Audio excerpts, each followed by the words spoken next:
In our last video, we discussed the 6 stakeholder groups. In this video, we are going to discuss how to map them and identify their needs. The first chart here that you can see is a stakeholder needs analysis. You can see the 6 stakeholder groups: customer, employee, supplier, shareholder, legal, and community on the first left-hand column. And then across the top are the different ways we are going to analyze each stakeholder. The first section is influence and power. How much influence does this group have potentially on your product? Customer, you can see I've already filled this in, is high. If the customer doesn't buy it, the product goes away. If the customer really doesn't like something, we have to change it. If the customer loves it, great. Customer usually has very high influence over products. Interest, positive impacts. So this column is asking you, what does this stakeholder group have in the positive feeling, interest in your product? What are their things that they're interested in your product for? So for my Wait and Eat, it fills a need. The timer solution, having the food refrigerated, this is something that isn't currently able to be done. And then with this time of year, a couple weeks away from Christmas, so new kitchen gadgets always sell well at Christmas. So this is a really positive impact and interest. You know, we've got folks looking for gifts for their mom, their sister, their friend, that sort of thing. Concerns, negative impacts. How much is it going to cost? Slow cookers I've seen anywhere from $25 to some that are over $100. This one obviously has more features, which usually equate to more cost. So what kind of cost are we looking at? And then product size. I saw one example of something like this, and it was huge. It was almost the size of a mini fridge. It was just unmanageable and unwieldy. Will the customer have enough space on their counter or storage space for this product? The next column is, what are the product needs and wants of that stakeholder group? So the customer needs a quality product. They need to make sure that if they put their food in there and they push all the right buttons, that their food's going to come out correctly. It's not going to burn their house down while they're gone. It's not going to make their family sick because it heated up the food, then cooled it down, then heated up, and they've all got salmonella now. They really need to know that what they're doing is quality, it's safe. They want a low price. Customers always want a low price. And they want a reasonable product size, as I talked about in the concerns, negative impacts column. The last column is the relationship familiarity with your product. So what relationship do you have with this group? So we could go after new and existing Rater customers. If you'll notice the Rater explanation, it doesn't really talk about any other specific products that Rater makes, but you can assume somewhere in a conglomerate there are other consumer products. So there's a possibility that we wouldn't need to find a new customer base and introduce them to Rater and our brand. And the customer is also familiar with similar products. If you say to most people it's a slow cooker or a crock pot, they're going to know those terms. You're not going to have to go into a lengthy discussion on what your product even is. There's already some familiarity with it. So you would go and you would fill this out for these 6 groups. You would rank all of these things, put a couple of ideas in each of the buckets, and really think through your stakeholder groups. You would come over here and prioritize your stakeholders. You need to define your priority and set your goals for your new product. What do you want this product to do? Do you want to sell 1 million units? Do you want to just fill a need and have a niche market? Do you want to make the shareholders a lot of money? What is your product priority for all these different stakeholders? You might want to take a gander at Rater's mission and vision and values just to make sure that you're somewhat on target with what the company is trying to do when you define your priority goals for your product. Who are your primary stakeholders? Now that you have this goal set, who are your primary stakeholders? If you say you want to sell 1 million units, your primary stakeholder is obviously your customer because that's who you're selling it to. If you say you want to have a really high return on investment or really high profit margin, your stakeholder priority is going to be your shareholders or your employees, maybe both. And if you have a really high profit margin, your customer priority is going to be lower. Understand the needs and wants of each stakeholder group in relation to your new product. That was the chart we just did.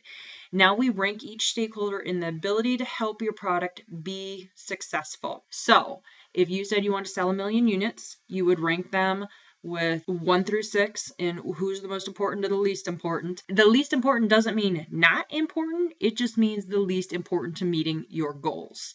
We're going to ignore number 5 for right now. So once you have your ranked stakeholders, you come over to our stakeholder map. This is a stakeholder map. So their influence is on the left, their interest impact is on the bottom. This chart really shows you how to engage with each stakeholder. This is a project management tool. You'll see the 4 different buckets. You want to monitor if they're down here.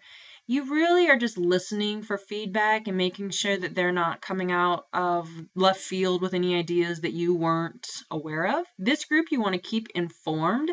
These are going to be like your CEO for most products, most goals.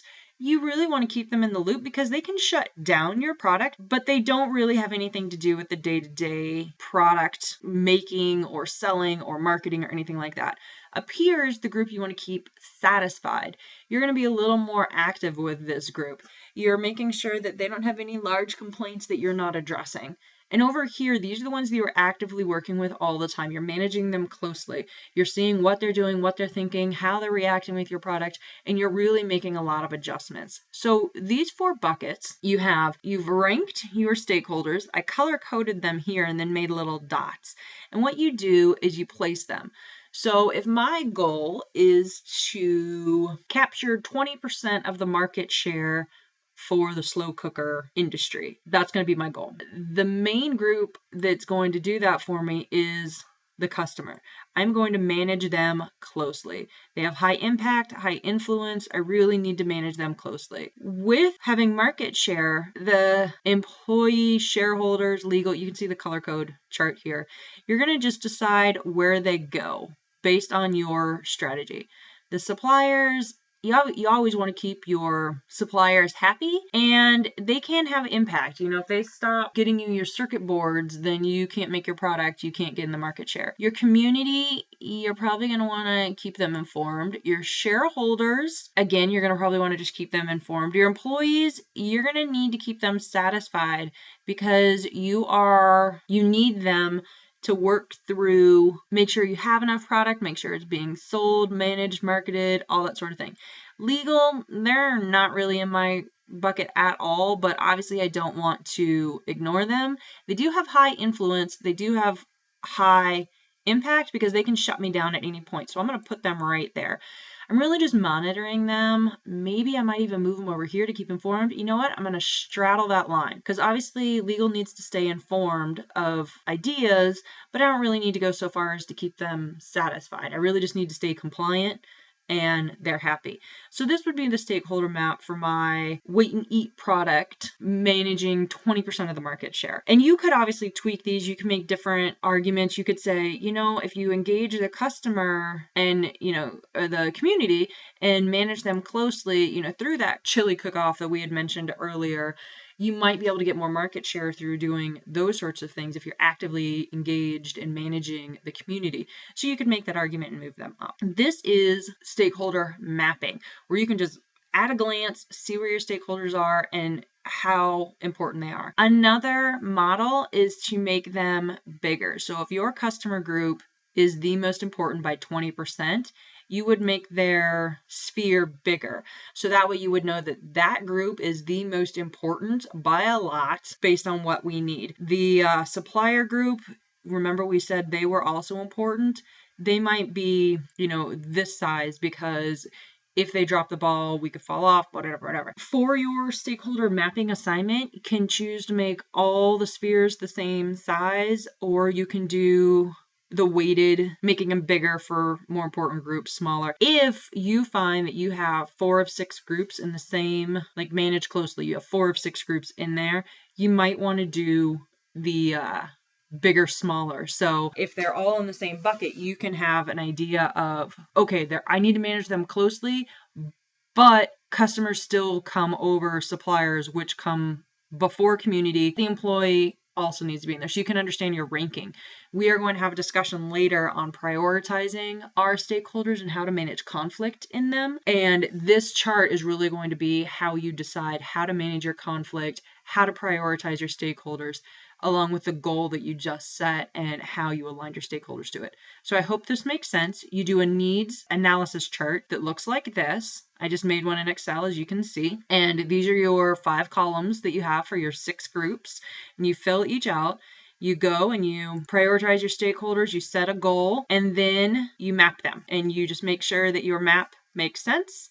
And like I said earlier, if you have them in the same bucket, you might want to change the size of your spheres so you can just visually identify who's the most important. That is stakeholder mapping.